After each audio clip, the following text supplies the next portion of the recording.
the easiest way for them to get their energy is through ports, shipping it, Iran port, Pakistan, railway to China. Of course, China is linking shit up to Russia too.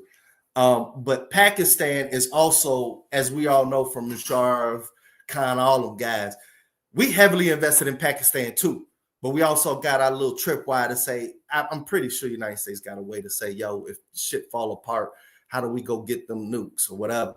But we have a good relationship with Pakistan. So these are the geopolitical areas in which we want to win. We definitely want to win over India. And a lot of the things going on in America right now, it's not good for I hate to say it, empire, right? Same thing with Pakistan. We can scroll over a little bit. You see that water up top where it says Turkmenistan, Azerbaijan, all that other type of shit? Bam, right there. All right, now you see Ukraine. Now we getting into the real shit. We're going to tie all of this shit. There you go. Perfect. All right. So there's Iran. On the other side of Iran, on the other side of that big ass sea, which is it's not the Black Sea. Dang. It's the largest sea. It's the largest lake on the planet, I think. But on the other side of that is Russia. So when we say, oh man, we're gonna go and invade Iran and all this other type of stuff, I don't think Russia is gonna be real cool with the United States sitting on the other side of that big lake, right? Also, a lot of these countries, the Azerbaijan and Turkmenistan, Uzbekistan, all that other type of stuff, as you can see, they're landlocked. So they're in the process of trying to figure out ways to get from that area over to the Black Sea. Okay, and the only way out of that Black Sea to get into the Mediterranean, where you see Athens and everything like that, is through Turkey. Now, I'm going to wrap things up on this side of the world, and we'll probably get to you real fast. I've always said Turkey controls both of these wars, the Ukraine one and the Iran, but mostly through by proxy, it definitely be the Gaza. Because at the end of the day, what Putin has done was basically take the coastline of Ukraine and then leave them a little port. And that was because I figured that the United States armed Ukraine so much to where they had missiles where they could hit everything. So they basically, it looks like they just built the largest buffer on the world to keep missiles out of range and to get their fleets in and out. But they have to go through, I think that's Istanbul, Turkey. Yeah, and there's already a law like after World War II that says only a certain amount of tonnage can be in that canal at one time. And Russia always sits damn near the majority of that tonnage in there, so it keeps all the foreign forces out. So it's like a neutral area. However, they're building another canal because they're like, yo, we need more trade, all this other type of stuff. But at the end of the day, Russia really wants the coastline of Ukraine so that their fleets are safe, and they want free inside-out passage throughout Turkey. Same thing goes with Turkey's influence in the Middle East. Regardless of what anybody believes, Turkey is the largest military in the Middle East, period. Nobody wants Turkey to move. When I say move, wherever Turkey is right now, their interest entrenched, wherever troops are, nobody in the area, nobody in the world wants them to move anything anywhere. All right. The problem that we just faced, now scroll down a little bit so we can get so we can see Saudi Arabia and everything like this, because here's the linchpin. Donald J. Trump has just signed an agreement to sell Saudi Arabia the F-35. Israel already has the F-35I, with all this special avionics and all that other type of stuff. For years, it's always been like, yo, Israel always has to have the military competitive advantage in the Middle East. That's like written in law, in U.S. law. And so it's been a huge dust up. How are you selling Saudi Arabia to F-35? And of course, Saudi Arabia dropping $1 trillion in America, and you're a little dust up about who's mayor of New York. All that shit is combined, right? So there's two options. I'm looking at it and saying, wait, are you turning on Israel? And then also the effect, the United States denied Turkey from having the F-35. So Turkey went ahead and started building the airframe minus the engine, because engine is very important. It's called the Khan, K-A-A-N. They started building their own version of it. And they're constantly seeking like, yo, can we get this F-35? Now, Turkey is a part of NATO. And if it wasn't for Turkey, a lot of the flights that we were doing over there to Afghanistan and Iraq, it wouldn't have happened because Turkey opened the airspace for the U.S. So the question is, keep your eye on Turkey. That's it with the Middle East. Let's keep it. Oh, last thing with the Middle East. Everybody likes to talk about everything. Now, that country right there, Egypt, that's in Africa, we always say that we have to pay Israel $11 billion, but nobody mentions the fact that we have to pay Egypt $4 billion. Oh, I have to say something about Egypt too, real quick. I'm going to wrap this up real quick. In order to keep everybody away from the Suez Canal, which is that little straight way where it says Cairo, Israel, all that other type of stuff, because there was a war. And Great Britain, this is when Britain realized that the torch was passed to the United States. They couldn't handle this shit. Everybody was in the Sinai Peninsula. Trade was all messed up with the Suez Canal until the U.S. We had to drop, I think, Marines will know that shit. Airborne somebody. Dropped them and said, everybody back up. And the way we made peace, which is how a lot of peace is made, you got to pay people to be peaceful, right? So Israel get a larger chunk, but Egypt get their money. Now, I'm going to say something good about Egypt. For years, I always said, man, dog, you know what I mean?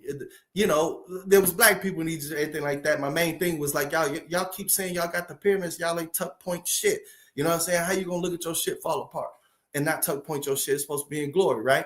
Well, they just opened up their new renovation. I think it was like $13 billion, took like a decade. So kudos to Egypt for renovating the pyramids. And putting a wonderful everything on spectacle. Very good with them. But at the end of the day, that's the situation going on over there. We pay them. In Egypt, they usually buy American jets. However, due to the fact we weren't going to sell them certain type of air missiles, because, they kind of ops, not ops, but like, they worry about, their neighbor, the reason why they had to be split apart. And so they went with some Chinese stuff. So we looking at geopolitically, shit is changing. It's all about who buying our guns and who buying our jets, right? And some people was flipping, you know what I'm saying? So we got some issues. Going over there to you might as well go right to Nigeria, go Western Africa. There's 300 kids missing. Boko Haram got them 5 days ago. 300 school kids are missing. Boko Haram got them in Nigeria, right? A lot of this shit we don't talk about, man. But me as an African American male, I know I agree with the FBA, but at some point in time, we're gonna have to understand that who we is. Like heavy is the crown, and we once we get this internal shit settled, we still gonna have to make amends with the rest of this diaspora. You know what I'm saying? Because if we intend to grow and be ballers like how we supposed to be in these future decades and centuries, we're gonna have to reach out and be global. You know what I'm saying? But just praying that they get them kids back. You still got Traore and all of that, Russia with the Sahel Federation and all stuff like that. Not much action that I want to talk about. A whole bunch of new elections, new presidents, nothing changed. ECOWAS is still there. A lot of France has lost a lot in this region as far as control. However, that vacuum hasn't been filled indigenously, and you have a younger population. So this is the future because their average age is like 27. You know what I'm saying? So contrary to what we hearing out here on these YouTube streets in the real world, like, hurry up and get this fucking beef over with, and so that we can be diplomatic and set up our embassies again. And that's all I gotta say. Just scroll all the way up to Europe. There we go. All right, right there. You don't even have to zoom out. You pretty much gonna get the feel on the ground from my buddy Vanta. I like to call him Fanta, like the drink. You know what I'm saying? You'll get the feel of what's going on. You'll also get the feel of a lot of Ireland. like I guess probably from CT channel. It's a lot of Irish girls. Oh yeah, Bill, but Bill, man, you gotta learn more about Ireland, man. Bill don't be, he Irish and he don't understand. I'm gonna get to it in America, but different things going on now. So I don't like to talk about UK Ireland because there's so many people within this immediate sphere that to where if you really want to know, you could just ask them. What I really want to focus on is the France and Germany, what's going on there. Germany is collapsing. It is the economic powerhouse per se, but you've had multiple union protests this summer, and it's just the economic outlook is not good. I don't want to say collapsing like, oh, fall apart, go dark, but austerity is where it is. Austerity means basically you're going to keep paying the same amount of taxes, but you're not going to get the same amount of services because we got to cover this deficit, which is what we soon will talk about in America. But we also see the same thing kind of in France, but to a lesser degree. I want to kind of focus in on France a little bit. Wait, is it France? Who did that? Oh, Germany. Oh, I think it was Germany or Belgium. Somebody did this. This is recent, right? Because all of Europe has a decision to make. Europe is in a conundrum, right? So let's get to this. To keep World War III from stop happening on the European continent. Now, I know this is crazy because you see what's going on in Ukraine, but to keep Germany and France from fighting ever again, back after the war, they formed the European Coal and Steel Commission, which basically made all their factories and all their coal industries interlinked. So if you want to go to war, how are you going to say, I'm going to war against Germany and you're France, but you're dependent on Germany to send you major inputs on coal or steel? It's not going to fucking happen. Back way and back forth. So that kind of stopped them from that was the linchpin. They built on that to the European community, followed it up with the EU, and then followed it up with the monetary union, which is the euro.